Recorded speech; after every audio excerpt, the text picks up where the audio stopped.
আসসালামু আলাইকুম। কালোজাম মিষ্টি কার কার পছন্দ? আমি তো অনেক পছন্দ করি। তো আমাদের যখনই ইচ্ছে হয় মিষ্টি খাওয়ার, আমরা ঝটপট বানিয়ে ফেলি খুব ইজিভাবে, মাত্র 2 ঘন্টায়।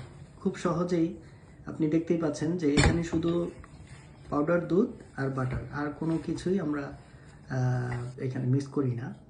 তো খুব সহজেই আপনি ঘরে বসেই এই মিষ্টিটা বানানো ট্রাই করতে পারেন। আমরা 2 শেপের মিষ্টি বানাবো আজকে, একটা গোল এবং একটা লম্বা।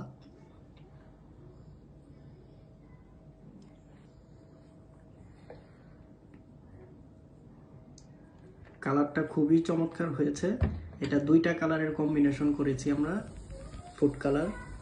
তারপর এটাকে হালকা আঁচে ভাজতে হবে, আর একটু খেয়াল রাখতে হবে যেন বেশি ভাজা না হয়ে যায়। যদি বেশি ভাজা হয়ে যায় তাহলে এটা তিতো হয়ে যায়, মিষ্টিটা খেতে তেমন মজা লাগে না।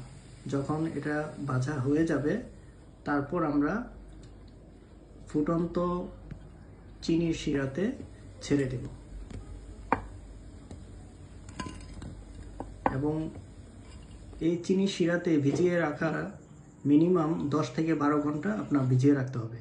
যত বেশি ভেজাবেন তত বেশি আপনি সুস্বাদু হবে, বেশি মজা হবে। দেখেন ভিতরে কত চমৎকার কালার হয়েছে।